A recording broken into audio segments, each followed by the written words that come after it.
कुतुब मीनार की आखिरी सीढ़ी। सच्ची घटना पर आधारित है आज की ये कहानी। साल 2009 की बात है। राहुल, जो कि दिल्ली यूनिवर्सिटी में पढ़ता था, अपने कुछ दोस्तों के साथ छुट्टियों के दौरान घूमने निकला।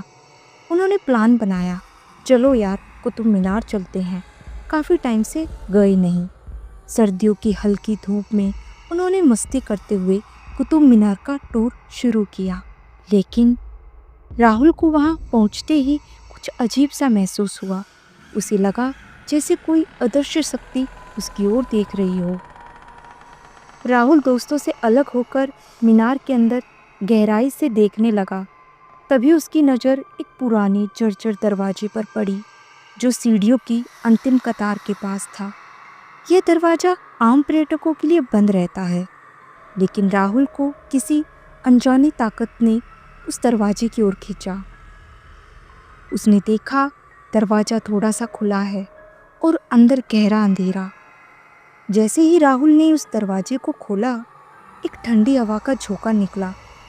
दरवाज़ा खुद ब खुद खुल गया और अंदर से किसी ने जैसे फुसफुसाया हो, तू आ गया, बहुत देर कर दी। राहुल को मानो लकवा मार गया हो। उसके शरीर ने काम करना बंद कर दिया। उसकी आंखों के सामने एक सफ़ेद साया उभरा, जो एक औरत की आकृति में था। बिना आंखों वाला चेहरा, बिखरे बाल और फटे हुए कपड़े। उसकी आवाज़ मानो कानों के अंदर चुभ रही थी। मैं 132 साल से इंतज़ार कर रही हूँ, कोई मेरी आत्मा को मुक्ति दिलाए। अगले 3 घंटे तक राहुल का कोई पता नहीं चला। सुरक्षा गार्ड और उसके दोस्त उसे ढूंढते रहे, लेकिन वह जैसे गायब हो गया हो। शाम को वो मीनार के बाहर बेसुध पड़ा मिला, कपड़े फटे हुए, शरीर पर खरोचों के निशान और आंखें एकटक किसी चीज़ को घूर रही थी। वह सिर्फ एक ही वाक्य दोहरा रहा था, उस दरवाजे को मत खोलना, वहाँ वक्त भी फंस जाता है।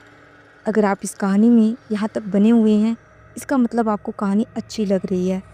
तो मैं आपसे सिर्फ इतना चाहती हूँ, प्लीज़ मेरे चैनल को सब्सक्राइब कर लीजिए और ज़्यादा से ज़्यादा शेयर कीजिए। राहुल महीनों तक सदमे में रहा। डॉक्टर कहते हैं कि उसे कोई मानसिक बीमारी लगती है, लेकिन जब उसकी माँ ने उसके कपड़ों में से एक पुराना लॉकेट निकाला, जिसमें उर्दू से कुछ खुदा था, 1897, तब सब हैरान रह गए। वह लॉकेट कहीं बाजार से नहीं आया था, वह उस औरत का था, जो अब भी उस दरवाजे के पीछे किसी को मुक्ति देने के इंतज़ार में है।